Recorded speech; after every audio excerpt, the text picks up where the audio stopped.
Menteri Sosial mendorong pembaruan data sosial saat ini harus dilakukan setiap hari demi bantuan pemerintah yang tepat sasaran. Pasalnya, data masyarakat terus berubah, sementara proses perbaikan data nasional yang dimulai sejak Februari 2025 hingga kini masih berlangsung. Mensos Saifullah Yusuf mengatakan, pembaruan data tidak bisa dilakukan sekali jadi. Prosesnya membutuhkan waktu karena harus mencakup banyak perubahan yang terjadi di masyarakat. Data sosial yang bersifat dinamis menyebabkan setiap harinya ada perubahan, mulai dari kelahiran, kematian, hingga perpindahan penduduk. Selain itu, perubahan status seperti pernikahan maupun kondisi pendidikan juga turut memengaruhi data penerima bantuan. Mensos menyarankan saat dirinya melakukan kunjungan kerja di Sulawesi Tengah kepada pemerintah provinsi maupun kabupaten kota bahwa pembaruan data harus dilakukan secara rutin, bahkan setiap hari, agar tetap sesuai dengan kondisi terbaru di lapangan. Saat ini, hasil pemutakhiran data diumumkan setiap 3 bulan oleh Badan Pusat Statistik atau BPS. Namun, proses pembaruan datanya sendiri berlangsung setiap hari. Nggak bisa langsung jadi.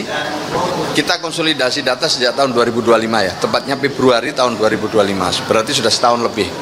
Ini masih belum tuntas semuanya. Tapi terus kita bergerak bersama-sama. Yang juga penting saya sampaikan, data ini dinamis. Setiap hari ada yang meninggal, setiap hari ada yang lahir, setiap hari ada yang menikah, ada yang pindah tempat, ada juga yang naik kelas, turun kelas. Oleh karena itu sistem ya dan konsistensi kita dalam pemutakhiran menjadi sangat penting.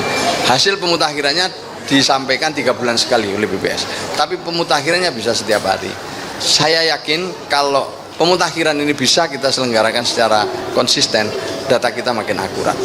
Nanti Pak Gubernur bisa menceritakan bagaimana selama ini beliau juga konsolidasi untuk data yang lebih akurat. Dan manfaatnya sudah bisa kita rasakan kalau datanya itu akurat. Mensos meyakini jika pembaruan dilakukan secara konsisten, data yang dihasilkan akan semakin akurat. Dengan data yang akurat, penyaluran bantuan sosial diharapkan bisa lebih tepat sasaran dan benar-benar diterima oleh masyarakat yang membutuhkan. Pemerintah daerah juga diminta oleh pemerintah pusat untuk ikut aktif memperbaharui data agar proses terus berjalan lebih cepat dan merata di seluruh wilayah. Fitra Farin, TVRI Sulawesi Tengah melaporkan.